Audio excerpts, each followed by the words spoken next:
Mr. Reiner, have you ever heard of Edwin Arlington Robinson?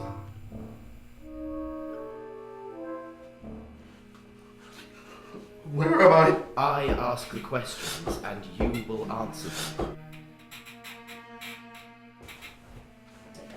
Who are Am I you? not clear about the rules of the exchange? What am I doing here? Your response was not the proper response. Am I clear about the rules of the exchange? Stop! I sense the truth in your request. Know this. I'm tracking your pulse, so I will know if you respond truthfully, or you lie like the others. Then, you will know that I'm in pain, and that you are holding me against my will, and that is against the law. Objectively, your statement is correct. Subjectively, I can tell you believe it. Unfortunately for you, neither matters to me, for I am seeking answers that will satisfy me. Now, as they say in television, do you swear to tell the truth and nothing but the truth, so help you God? Yes. It's good to know Pavlov's experiments on dogs still apply to men. If I may... Do not worry. If you are finally sincere about the truth, we will be done in time before your bladder bursts. Are you telling me that if I follow your orders and do as I'm told, I'll be safe? That chair is not IKEA. I would not want it spray painted by a dog. How do I know that you're saying a word? You'll have to learn the meaning of trust. You don't sound too convincing. I don't have to be. It's you that has to be convincing. Do you see the nice toys in front of you? Yes. And have you heard of Thomas de Torquemada? The Spanish Inquisitor. Impressive. The dog has a brain to match his curious wagging tail. Now, are you finally ready for my inquisition? Yes. I swear to tell the truth and nothing but the truth. God bless. Now to my original question, Mr. Reiner. Have you ever heard of Edwin Arlington Robinson? No, never heard of him. Have you heard the tale of Richard Cory? I don't know who these people are. One was a real person. The other is a fitting allegory for Harry Reiner, or at least how interested parties perceive him. What do you mean, interested parties?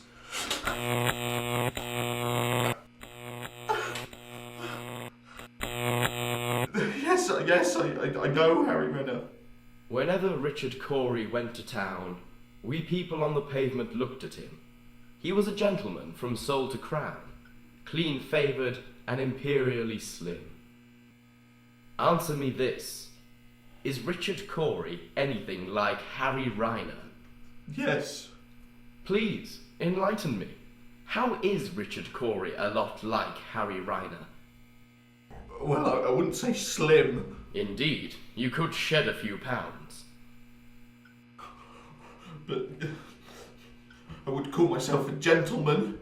You know, I'm a good man. I'm the kind of person that people smile at when they pass on the street. And he was always quietly arrayed, and he was always human when he talked, but still he fluttered pulses when he said, "Good morning," and he glittered when he walked. Good man, I'm a goddamn good man! At church, at work.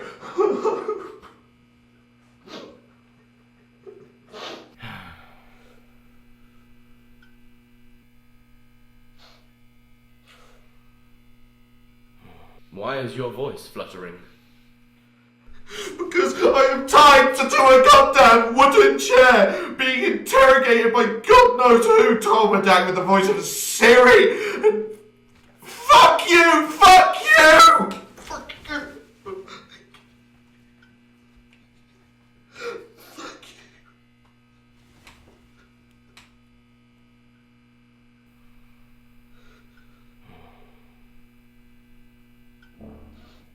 Let us continue.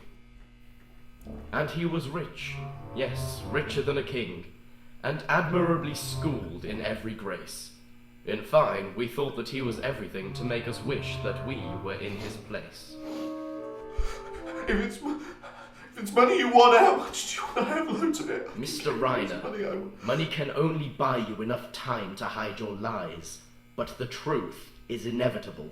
How much do you want? Do you not understand? I understand, but what is this going to cost me?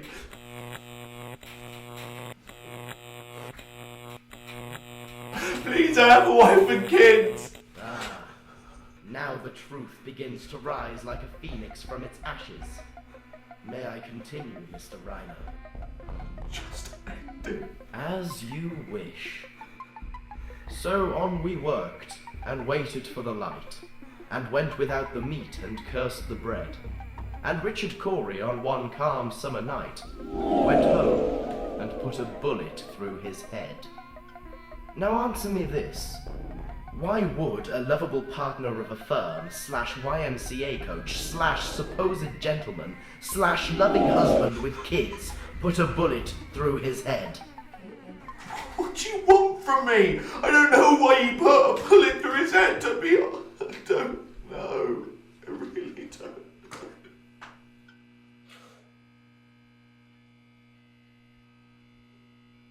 Why would anyone put a bullet through his head? Because we live in a sick fucking world full of sick fuckers like you who tie people to chairs and electrocute them and torture them with stupid fucking poems and then they shoot people in the head. I'm not going to shoot you. Why not? Because it's not in the poem. You sick fuck. I won't need to. When we're done, I'll hand you the gun and you'll shoot yourself. Why would I do that? Indeed. Why would you do that? I believe you finally understand the allegory to my original question. You sick fuck!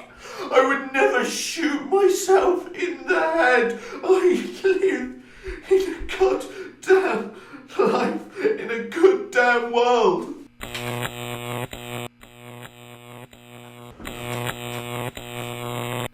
Was I not clear the first time? Speak only the truth. Where were my lies in these words? You said, and I quote, "It's a sick fucking world."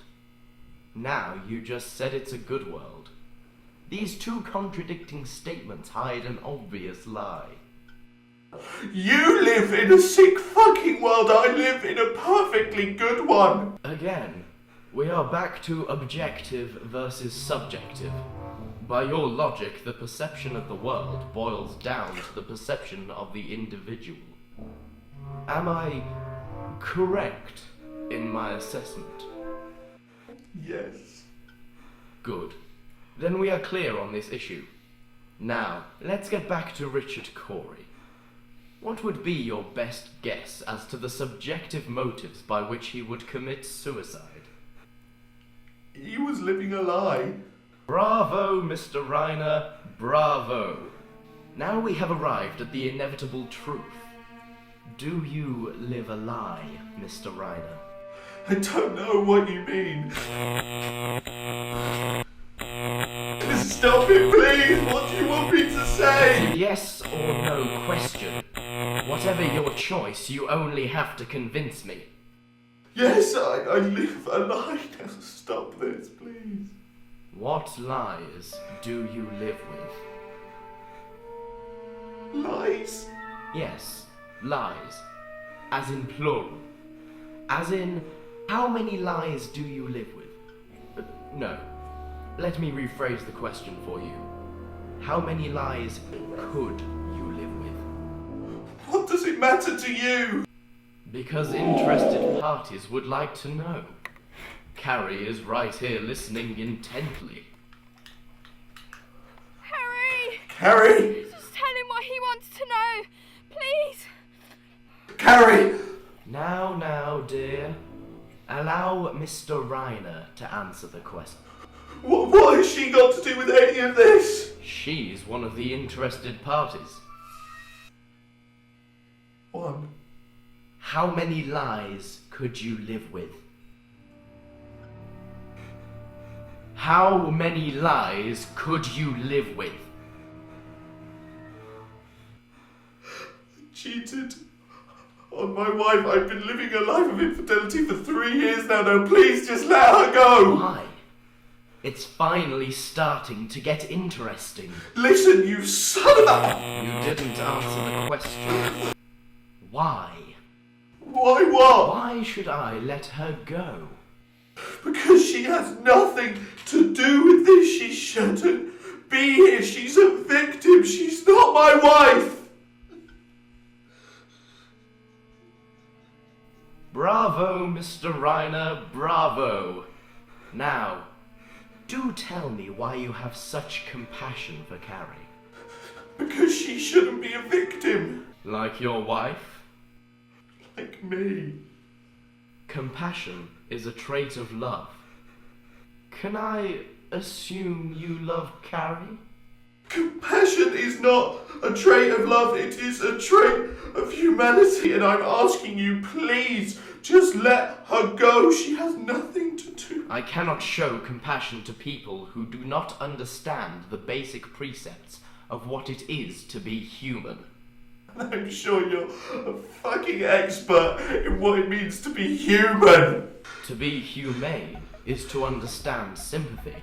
To understand sympathy is to know what actions will defile and what words will defame. Then now I know that you are not human. You are not deserving of my sympathy.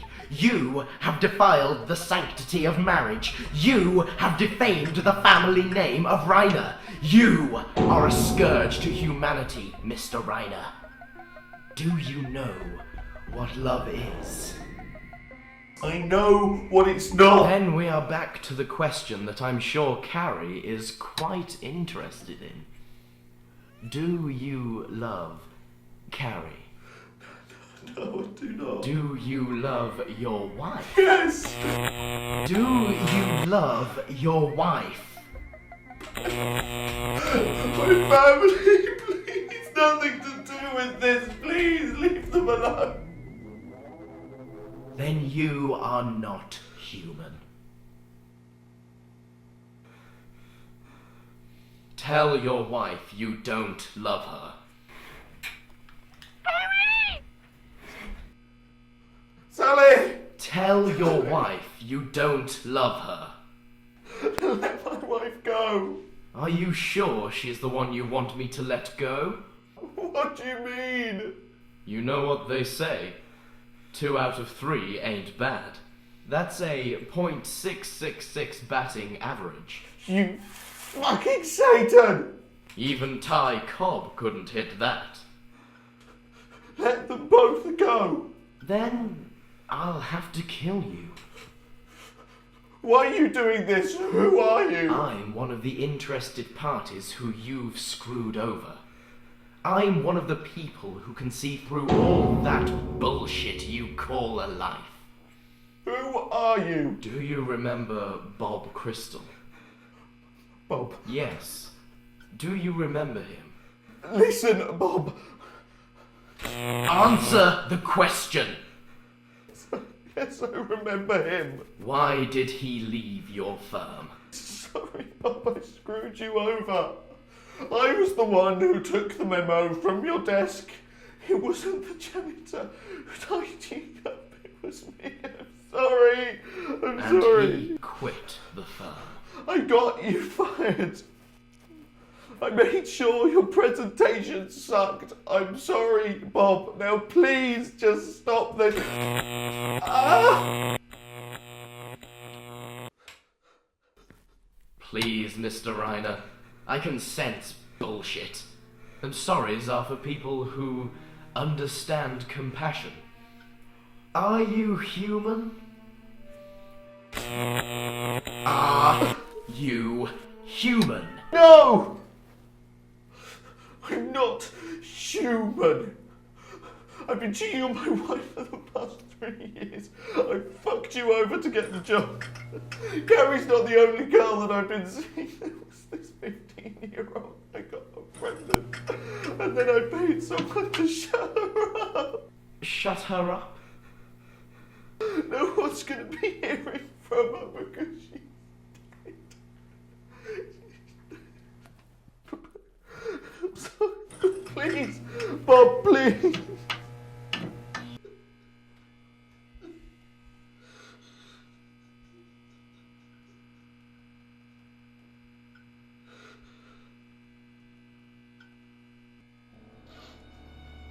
Good. Then finally you are ready to make an inhumane decision. What? Just because you heard Carrie call me he doesn't mean I'm Bob. These two ladies are both blindfolded, waiting for your final answer. What's the question? Which of these two lovely ladies should I shoot in the head?